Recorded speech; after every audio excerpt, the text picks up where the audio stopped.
आनंदपुर गांव में एक नदी थी। उस पर एक पतला पुल बना था। एक दिन दो बकरे पुल पार करने के लिए पहुंचे। दोनों पुल पर चलते चलते एक दूसरे के सामने पहुंच गए। पुल इतना पतला था कि एक बार में एक ही जानवर पुल पार कर सकता था। एक बकरे ने कहा, तुम पीछे हटो क्योंकि पहले मैं पुल पर चढ़ा था। दूसरे ने कहा, मैं नहीं हटूंगा, तुम पीछे हटो। दोनों में से कोई पीछे हटने के लिए तैयार नहीं था। धीरे धीरे बहस बढ़ती गई और दोनों में लड़ाई शुरू हो गई। लड़ते लड़ते दोनों नदी के पानी में गिरकर दूर बह गए। कुछ दिनों बाद दो भेड़ें पुल पार करने पहुंची। बकरों की तरह वे दोनों भी चलते चलते एक दूसरे के सामने पहुंच गई। दोनों भेड़ें समझदार थी। पहली भेड़ ने कुछ सोचा और फिर कहा, बहन मैं नीचे बैठ जाती हूँ, तुम मेरे ऊपर से उस तरफ निकल जाओ। ये कहकर पहली भेड़ नीचे बैठ गई और दूसरी भेड़ उसके ऊपर से होते हुए दूसरी तरफ निकल गई। इस तरह दोनों भेड़ों ने एक साथ नदी पार कर ली। सीख: लड़ाई किसी भी समस्या का समाधान नहीं है। कृपया चैनल को सब्सक्राइब करें और लाइक करें। कंचनपुर गांव में कल्लू नामक एक कुत्ता रहता था। एक दिन कल्लू भोजन की तलाश कर रहा था। गांव में घूमते घूमते उसे एक हड्डी मिली। उसने एकांत जगह पर जाकर आराम से हड्डी चबाने का फैसला किया। वो हड्डी अपने मुंह में पकड़कर वहां से चल दिया। रास्ते में एक नदी पड़ी। वो पुल पर चढ़कर नदी पार करने लगा। अचानक उसकी नज़र नदी के पानी पर पड़ी। उसे देखकर वो रुक गया। पानी में उसे उसका ही प्रतिबिंब दिखाई दे रहा था। खुद का प्रतिबिंब देखकर उसे लगा कि नीचे कोई और कुत्ता है जिसके पास हड्डी है। कल्लू ने मन में विचार किया, यदि मैं उस कुत्ते से वो हड्डी छीन लूं तो मेरे पास दो हड्डियां हो जाएंगी। दोनों हड्डियां चबाकर मेरा पेट भर जाएगा। ये सोचकर मूर्ख कल्लू ने अपने ही प्रतिबिंब पर भौंकने के लिए मुंह खोला।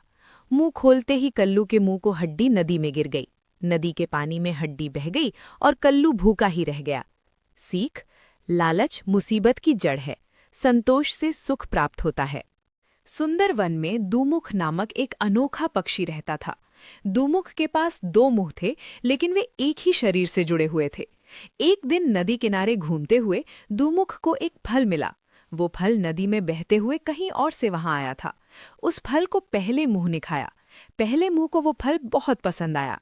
उसने दूसरे मुंह से कहा, ये फल बहुत स्वादिष्ट है, ऐसा फल मैंने अपने जीवन में कभी नहीं खाया था। दूसरा मुंह फल देखकर ललचा रहा था। उसने पहले मुंह से कहा, भाई थोड़ा फल मुझे भी दो, मैं भी इसका स्वाद चखना चाहता हूँ।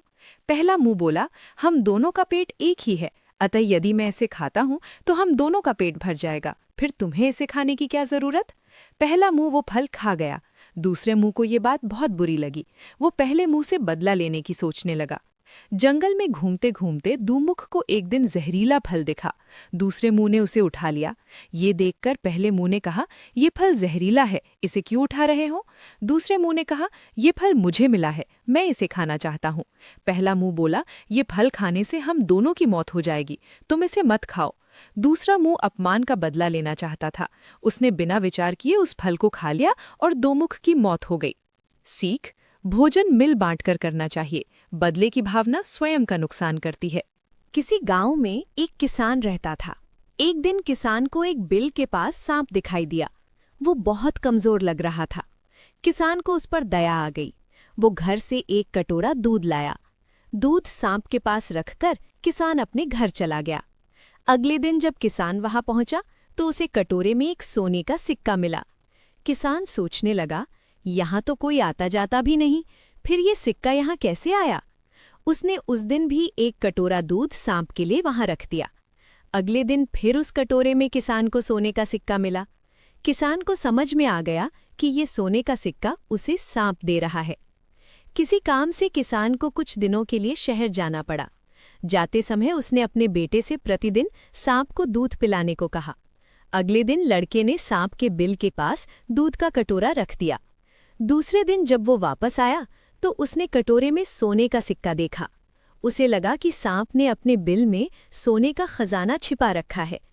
उसने बिल को खोदकर एक साथ सारे सिक्के निकालने की योजना बनाई।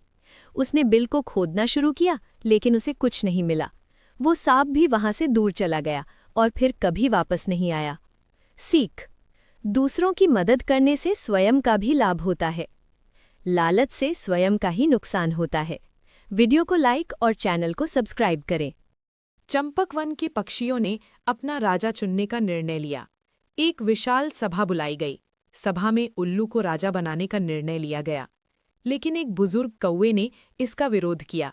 उसने कहा, उल्लू दिन भर सोता है, ऐसे में दिन के समय जब हमें राजा की अधिक आवश्यकता होती है, उस समय हमारा मार्गदर्शन कौन करेगा? सभी पक्षियों को कौवे की बात सही लगी, अतः उल्लू को राजा नहीं बनाया गया।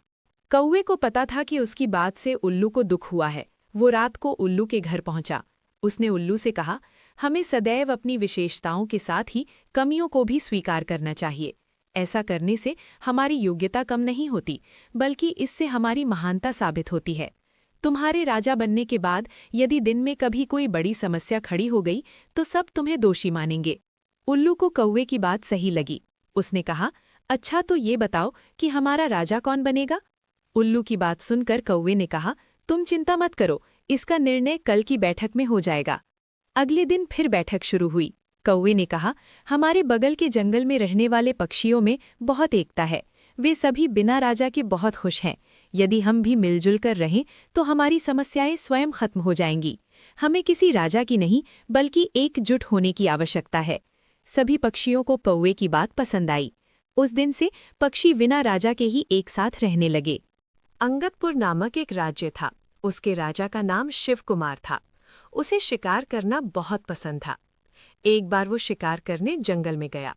सुबह से दोपहर तक भटकने के बाद भी उसे कोई शिकार नहीं मिला। शिव कुमार और उसके सैनिक थक चुके थे। उसने थोड़ी देर आराम करने का निर्णय लिया। शिव कुमार बैठकर आराम कर रहा था।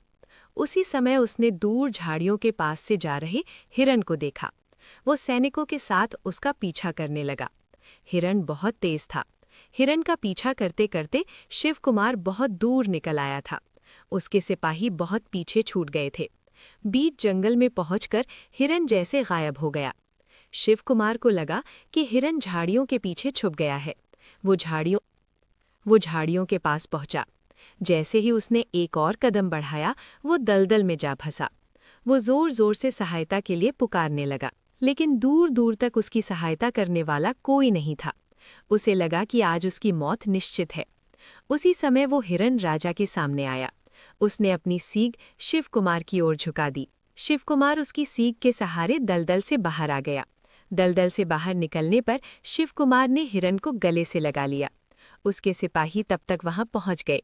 शिव कुमार ने सारी कहानी अपने सिपाहियों को बताई।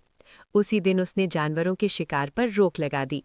सीख: बेजुबान जानवरों का शिकार करना पाप है।